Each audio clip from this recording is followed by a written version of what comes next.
জামাত বলছে যে সংস্কার হবে এবং ওনারা নির্বাচন নিয়ে জামাত এখন পর্যন্ত স্ট্রং কোনো পজিশন বিএনপির মতো নেয় নাই। তো এখন প্রশ্ন হলো, আমরা তো বলেছি আমি সরাসরি বলছে জামাত কিন্তু বলছে হতে পারে, এরকম পরামর্শ দেয় যে রোজার আগে হতে পারে। তো আমরা দেখছি যে বিএনপি নির্বাচন নিয়ে অনেক বেশি স্ট্রং পজিশন নিয়েছে, সেটা একটা ফলো এসছে। তো এদিকে জামাত কিন্তু নির্বাচনের সব প্রস্তুতি নেওয়া শেষ, তাদের প্রার্থী নির্বাচন করা শেষ, প্রার্থী মনোনয়ন দেওয়া শেষ, কেন্দ্র মানে ইভেন ওয়ার্ড কমিটি এবং কেন্দ্র কমিটি যেগুলো সেগুলো করা শেষ। কিন্তু বিএনপির পক্ষ থেকে তো ওই রকম কোনো কিছুই না, এখন পর্যন্ত মনোনয়ন করা হয় নাই।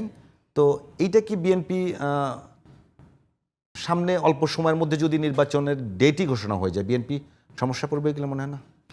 না, বাংলাদেশে বড় রাজনৈতিক দলগুলো এই দলের যে স্ট্রাকচার, তাদের যে নেতা, প্রত্যেকটা আসনে ক্যান্ডিডেট হওয়ার মতো অনেক নেতা থাকে, বরং বেশি আগেভাগে তারা এইভাবে নেতা সিলেকশন করে সেখানে আভ্যন্তরীণ কোন্দল আরও বেড়ে যায়, দৌড়ঝাঁপ বেড়ে যাবে। সেই জন্য নির্বাচনের একটা উপযুক্ত সময়, যখন নির্বাচনের আবহ তৈরি হবে, তফসিল ঘোষণা হবে, সেরকম একটা পর্যায়ে গিয়ে দলগুলি তাদের নেতৃত্ব নির্বাচন করে। জামায়াত ইসলামের রাজনীতির যে কাঠামো আর বিএনপি বা অন্য দলগুলোর রাজনৈতিক কাঠামো তো এক না, এটা তো একটু ভিন্ন কাঠামো। জামায়াত ইসলামের মধ্যে তারা অনায়াসেই তাদের একজন নেতা নির্ধারিত করে আগে থেকে রাখতে পারে, দল থেকে যে সিদ্ধান্ত দিয়ে যেভাবে আগায় সেটা দলের ফলোয়ার ওইভাবে মেনে চলার দল জামায়াতের এই কাঠামো। বিএনপি তো সেই রকম না, ফলে বিএনপির মতোই অতীতে যেভাবে করেছে তাদের নেতৃত্ব নির্বাচন, ক্যান্ডিডেট সিলেকশন, সেটা করবে। এবং স্বাধীন সেই 81 সালে শহীদ প্রেসিডেন্ট জিয়াউর রহমান ইন্তেকাল করার পর, তাকে হত্যা করবার পরে বেগম খালেদা জিয়ার নেতৃত্ব নিয়ে এত বছর ধরে এই দলটাকে এই পর্যায়ে তিনি নিয়ে আসছেন। এবং যতবারই নির্বাচন হয়েছে গণতান্ত্রিক পদ্ধতিতে, প্রতিবার অংশগ্রহণের সময় তো তারা এরকম নেতৃত্ব সিলেকশন, ক্যান্ডিডেট সিলেকশন সব করেছে, এইবারও সেবাটা করবে, এতে সমস্যার কিছু আমি দেখি না। আর জামায়াত ইসলাম যেটা করছে সেটাও তো অস্বাভাবিক কিছু না। তারা একটা রাজনৈতিক দল, যেহেতু নির্বাচন এই ডিসেম্বরে হোক, ফেব্রুয়ারিতে হোক বা আরও পরে হোক, তারা তো নির্বাচন করবে, নির্বাচনমুখী একটা দল। আর এই গণ অভ্যুত্থানের পরে, এই সময় গণ অভ্যুত্থানের পক্ষের শক্তি হিসেবে অবশ্যই তো জামায়াত ইসলাম নির্বাচন করবে, তারা প্রস্তুত থাকলেও দোষের কিছু নাই। বরং নির্বাচনটা বিএনপি এবং বিএনপির সমমনা অনেক দল দ্রুততম সময়ের মধ্যে চাচ্ছে। আগে ডিসেম্বরে চাচ্ছিল, পরে ফেব্রুয়ারি পর্যন্ত তারা ফ্লেক্সিবিলিটি শো করেছে। আর জামায়াত ইসলাম তারা কিন্তু একবার ফেব্রুয়ারিকেও তাদের ডেট ছিল, বলছি রোজার আগেই নির্বাচন হতে পারে। সুতরাং আমি ফেব্রুয়ারিকে দেখি সব পক্ষের জন্য উইন উইন হিসেবে। যে এটা বিএনপি ডিসেম্বর স্টিক করেছিল, দেশে নানান সমালোচনা হচ্ছিল বিএনপি কেন এই ডেটেই স্টিক থাকতে হবে, সরকারের সঙ্গে দূরত্ব তৈরি করতে হবে, বিরোধ হবে কেন। বিএনপি ফ্লেক্সিবল হয়েছে, ওকে ফাইন, তাইলে ফেব্রুয়ারিতে হলে ভালো হয়। সরকার সেখানে সাড়া দিয়েছে, মৌখিকভাবে হলেও একটা যৌথ বিবৃতি যে আসছে তার মধ্যে চূড়ান্ত দিনক্ষণ না হইলেও সাড়া দিয়েছে। জামায়াত ইসলাম জাতির উদ্দেশ্যে ভাষণে প্রধান উপদেষ্টা এপ্রিল বলার পরে তাকে সমর্থন জানালো, তার আগে জামায়াত ইসলামও কিন্তু ফেব্রুয়ারিকেই ডেট হিসেবে তারা চেয়েছিল। সুতরাং এই ফেব্রুয়ারি জামায়াতেরও চাওয়া ডেটের মধ্যে একটা, তারা উইন করলো। এনসিপি সহ ছাত্ররা তারা নির্বাচনের ডেট নিয়ে সরাসরি কখনোই কিন্তু কথা বলতো না, তারা বলতো যে সংস্কার নিয়ে, যে সংস্কার এবং বিচার এই দুইটা তারা দেখতে চায়। এই ফেব্রুয়ারিতে নির্বাচন প্রশ্ন কিন্তু প্রি কন্ডিশন হিসেবে অনেকটা জুড়ে দেওয়া হয়েছে সংস্কার এবং বিচার।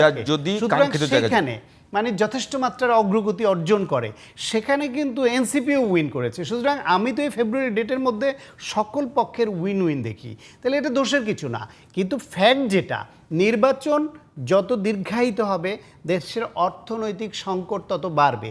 এটা অন্য কারা কি বোঝেন সেটা আমি জানি না, কিন্তু প্রধান উপদেষ্টা একজন অর্থনীতিবিদ, তিনি বোঝেন যে এই দেশে নির্বাচন পিছালে বিনিয়োগটা হচ্ছে না। নির্বাচনের ডেটটা আপনি বলছেন যে সেটা যদি ফেব্রুয়ারির প্রথমার্ধে হয় সেটা সবার জন্য উইন উইন, কিন্তু এনসিপি এবং জামাত সরাসরি কিন্তু এই যে অ্যাক্টিং চেয়ারম্যানের সঙ্গে প্রধান উপদেষ্টার যে বৈঠক, সেই বৈঠকের যে সিদ্ধান্ত, এটা কিন্তু তারা অপোজ করেছে। না, এটাকে আমি যে বলছিলাম যে নির্বাচনের ডেট নিয়ে অপোজ করে নাই, তারা কিন্তু বলছে নির্বাচন ডেট নিয়ে তাদের কোনো আপত্তি নাই, এটা নিয়ে প্রশ্ন নাই। তাদের প্রশ্নটা হচ্ছে তারাও রাজনৈতিক দল, তারা স্টেক হোল্ডার, সেখানে লন্ডনে গিয়ে যত বড় দলই হোক, ইউনিট হিসেবে বিএনপি একটা দল, জামাত ইসলামও একটা দল, নিবন্ধন না পেলেও এনসিপি একটা দল, ইউনিট হিসেবে সবাই তো এক এক। সেখানে বিএনপির হয়তো বৃহত্তর পরিসরে বড় দল, কিন্তু ইউনিট তো এক। সেইখানে এই যাই করতে চায়, তারেক রহমান সাহেবের সঙ্গে বিএনপির অ্যাক্টিং চেয়ারম্যান বা বিএনপির সঙ্গে আলোচনা করে, এটা জামায়াত বা অন্যদের সঙ্গে একটা আলোচনায় রেখে যৌথ সিদ্ধান্ত নিলে এই ভুল বুঝাবুঝি হতো না। ফলে জামায়াত দল হিসেবে, একটা দল হিসেবে জামায়াতের যে ইগনোর ফিলিং, এটা কিন্তু অন্যায্য না। আমি ওইখানে থাকলে আমিও তাই করতাম। ফলে জামাতের এটাকেও আমি শ্রদ্ধার চোখে দেখি যে তাদের খারাপ লাগাটা স্বাভাবিক। আবার এনসিপিও বাকিরা যে একটা দলের প্রধানের সঙ্গে আলোচনা করে যৌথ বিবৃতি হওয়াতে জনগণের দৃষ্টিভঙ্গিতে মনে হবে যে সরকার একটা দলকেই বড় দল বলে বেশি কাউন্ট করছে, কিন্তু গণতন্ত্রের সবাইকেই, ছোট বড় সবাইকেই সমানভাবে দেখলে ভালো। সেই বিবেচনায় জামায়াত বা অন্যদের যে খারাপ লাগাটা, এটা কিন্তু অন্যায্য না। কিন্তু বাস্তবতা হচ্ছে, যেহেতু বিএনপির অ্যাক্টিং চেয়ারম্যান দেশের বাইরে থাকেন এবং সরকারের তরফ থেকে একটু গোপনীয়তা রক্ষা করেই যেভাবে এটা করা হয়েছে, এটা যদি বেশি জানাজানি করে এই বৈঠকটা হতো, তাহলে বৈঠকটা নাও হতে পারতো। এবং এই বৈঠক না হলে দেশের রাজনৈতিক সংকট যেদিকে যাচ্ছিল, বিএনপির মতো একটা বড় শক্তি এবং সরকার যদি রাস্তায় মুখোমুখি দাঁড়ানোর মতো পজিশন হয়ে যায়, যে নির্বাচনেরকে কেন্দ্র করে তার সুবিধারিত ফ্যাসিবাদ, এবং এই দেশ অনেক ক্ষতির সম্মুখীন হতো, দেশের রাজনীতি, নির্বাচন, গণতন্ত্র উত্তরণ ক্ষতির সম্মুখীন হতো। এবং বিএনপির তাড়াতাড়ি নির্বাচন দ্রুততম সময়ে চাওয়ার পেছনে অনেকগুলো যুক্তি আছে। তার মধ্যে অন্যতম প্রধান দুটো যুক্তি হচ্ছে, এক হচ্ছে একটা ইন্টারিম গভর্নমেন্টের সময় বিনিয়োগ হয় না, এবং বিনিয়োগ না হলে, সে অর্থলগ্নি না হলে কর্মসংস্থান তৈরি হয় না, দেশি বিদেশি যাই হোক। কর্মসংস্থান না হলে সেখানে বেকারত্ব বাড়ে, দারিদ্র্য বাড়ে। এবং বিএনপির একটা কর্মশালায় বিশ্বের 16টা দেশে এই যে 3 মাস থেকে 1 বছর 7 মাসের মধ্যে যেসব দেশে ইন্টারিম গভর্নমেন্ট নির্বাচন দিয়েছে, তার উপর নানান তথ্য উপাত্ত নিয়ে একটা বিশ্লেষণ করে দেখা গেছে যে যেই দেশ নির্বাচন দিতে যত দেরি করেছে, তাদের অর্থনৈতিক সংকট তত বেড়েছে।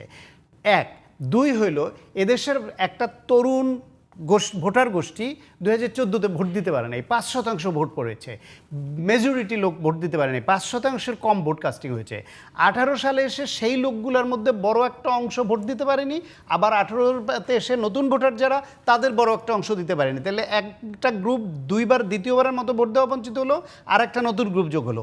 24-এ এসে ওই 14, 18, 24 3বারের মতো ভোট দেওয়া বঞ্চিত হয়েছে, আর একটা 2বার, আর একটা নতুন ভোটার 1বার। তাহলে এই যে ব্যাপক জনগোষ্ঠী যারা ভোটের আকাঙ্ক্ষা নিয়ে এত বছর ধরে বসে আছে, তাদেরকেও আপনি সংস্কারের নাম করে যদি আবার কুসংস্কারের মধ্যে ঢুকিয়ে দেন যে ভোট দিলে দেশের ক্ষতি হয়ে যাবে, সেটাও ঠিক হবে না। সেই জন্য একটা সুষ্ঠু নির্বাচনের জন্য ন্যূনতম বেসিক যে সংস্কার দরকার, ওই 16টা দেশের মধ্যে 16টা দেশের প্রত্যেকেই সংস্কার করেছে নির্বাচন কমিশন। কিছু কিছু সংস্কার করেছে অর্থনৈতিক খাত, কিছু সংস্কার করেছে সংবিধান। মাত্র 2টা দেশ পূর্ণাঙ্গভাবে সংবিধান সংস্কার করেছে, আর 14টা দেশ আংশিক সংশোধনী নিয়েছে। সুতরাং আপনি শুধু পৃথিবীতে একমাত্র ইউনিক দেশ তো বাংলাদেশ না, পৃথিবীর অন্যান্য দেশে কি হয়েছে এতদিন, কারা কী করে ক্ষতিগ্রস্ত হয়েছে, সেই নজির আমাদের সামনে। সেগুলি ফলো করে যদি আপনি ন্যূনতম সংস্কার করে একটা সুষ্ঠু নির্বাচনের পরিবেশ এনশিওর করে যত দ্রুততম সময়ের মধ্যে নির্বাচন দিবেন, সেটা দেশের জন্য লাভ। সেই জন্য রাজনৈতিক দলগুলোর ঐক্য লাগবে এবং সরকারের সহযোগিতা লাগবে, রাজনৈতিক দলগুলোর সহযোগিতা লাগবে। কোনো পক্ষ থেকে যদি নির্বাচন দীর্ঘায়িত করলে তাদের লাভ হবে, সেই জন্য নানান রকমের কজ তারা তৈরি করেন, ইনভেন্ট করেন, ক্রিয়েট করেন, সেটা দেশের জন্য ভালো না। বিএনপি অতীতে রাষ্ট্র পরিচালনায় ছিল একটা বৃহত্তম দল, এখন সুষ্ঠু নির্বাচন হলে রাষ্ট্র পরিচালনার দায়িত্ব আসবে বলে আশা করে। সুতরাং তাদের চেষ্টা, আকাঙ্ক্ষা, সেটা অন্যদের সঙ্গে মিলবে না তো।